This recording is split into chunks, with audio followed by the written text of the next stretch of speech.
I believe, Clive, you and Dawn have had a bit of an hectic day today. Can you still share that with us? Myself and Dawn have been arrested today by Cumbria police. Not a nice experience. Not a nice experience for us, not a nice experience for our families who were all present at the house when the police came, searched the house and then took us into custody. And we've just basically got out now. Friends have come and picked us up, yourself have came up, and I'd like to thank everybody for the support, all the kind comments and all the phone calls that people have been ringing in concerned about our welfare. And I'd like to tell everybody that we're absolutely fine. It's business as normal. Certainly will be in the morning. But I'd like to go back to what this is all about, and I want to be absolutely crystal clear about this. This is about a complaint, an alleged complaint in inverted commas, made not by normal people, not by people in Maryport, by Sir Tony Cunningham, the MP for the Working Division, the parliamentary seat. Long-term MP and the election agent at the time in Maryport, which was Barbara Cannon, at the time vice deputy leader of Allerdale Labour Group. So to say that this is political is an understatement. It's about as political as you could possibly get. An MP and deputy leader of the Labour Party and county councillor, and I'd just like to mention while we're on about that, she was a county councillor because of course Barbara, you lost your seat, didn't you, love?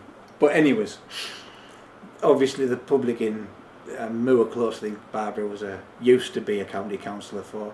Obviously the public know her as well as I do. So what was you in the police station for? It goes back about 3 or 4 months now to the election, and I can't go into it too much for legal reasons, but basically the Labour Party have complained about some wording on a leaflet.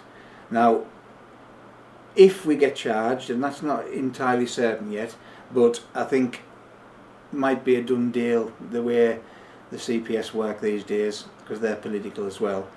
But we'll see. You know, we live in hope of a fair society. But it goes back to an election leaflet 4 months ago and the wording of it. So yeah, it's been portrayed by the police as a potential hate crime, the wording, but we'll fight that. I've got absolutely no doubt at all in my mind that if it comes to a trial like it was with Mr. Griffin twice, 12 members good and true, I'll be judged every day by 12 of my peers on that, on the wording of that leaflet. But you know, if the society's fair, it won't come to that.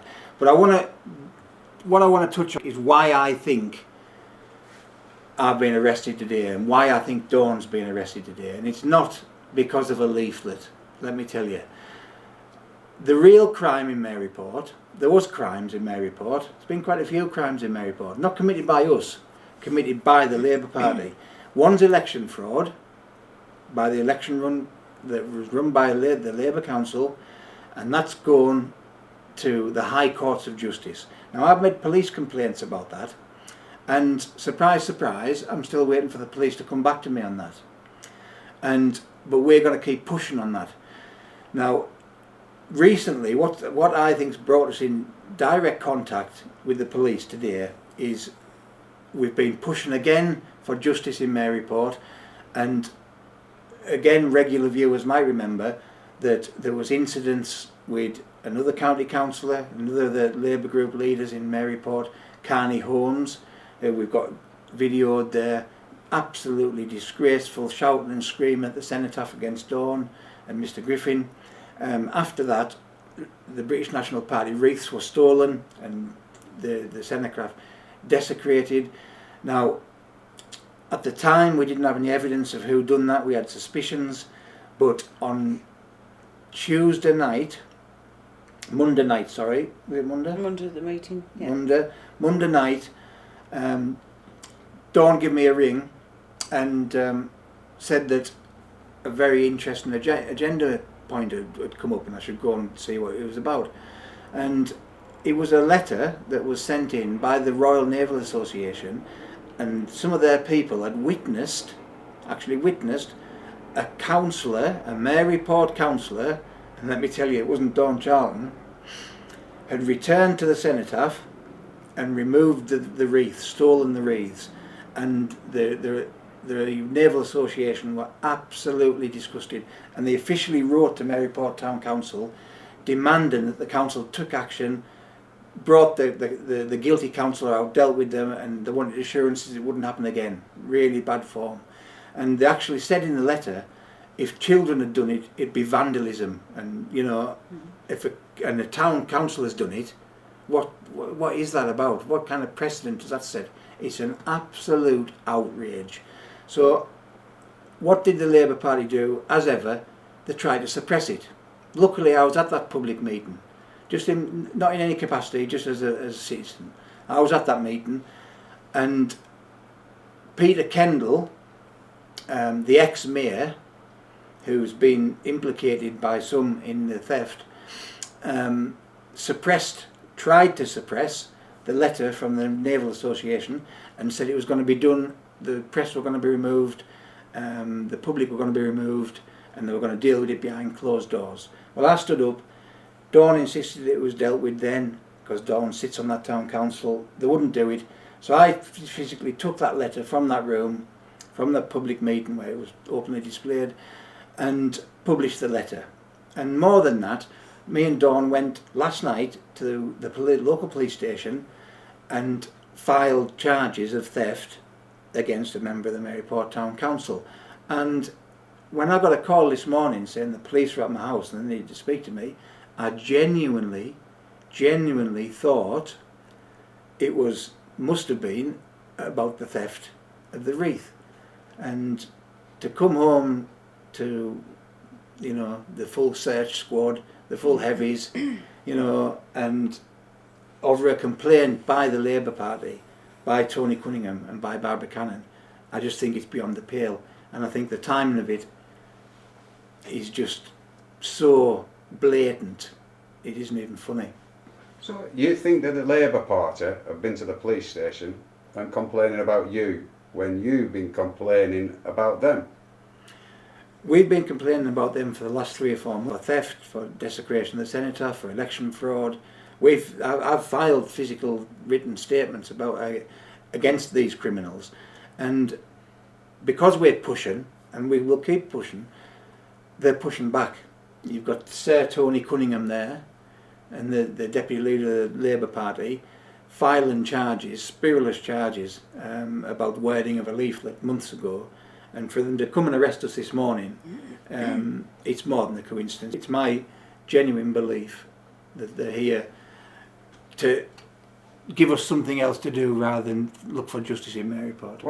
Well, it's about 10 o'clock now tonight now, and what it is, we've just got in and we've looked at the internet, and who has put your name and these things and things you're being charged with on the internet? Well, I'm reading the News and Stars website, the local, very hostile paper, and it's on there. And to be honest, until I've read that, I didn't know it was the Labour agent Barbara Cannon and Tony Cunningham that made those statements. So did you? No, I didn't. No. So who made that complaint? It was never voiced at the time. So somebody's obviously very pleased with what they've done today, because they've obviously released that information. But yeah, it's all over the internet. We've been arrested, my name, address, everything.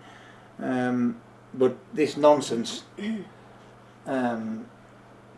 exactly like we've put on our website, gross political harassment. I mean, there was 9, when I got back home this morning after taking my dog out, there was 9 policemen up my garden path, 9 policemen. When I got out of my car, I'm 49-year-old, I've never ever had my fingerprints taken till today, and they've taken DNA and everything. Well, yeah. Are you okay now? Well, I've settled down a bit now, yeah, but I was a bit traumatised this afternoon. And will this office be up and running back to normal? How long have they inconvenienced anything? they've inconvenienced us for a day. I mean, our families aren't delighted with it. It's not nice. We'll get caught back up with our work tomorrow. You know, we'll have 2 days of work tomorrow. So. But there's no, you know, I mean, there's no doubt about it. Business as usual. We'll put a brave face on it as we do.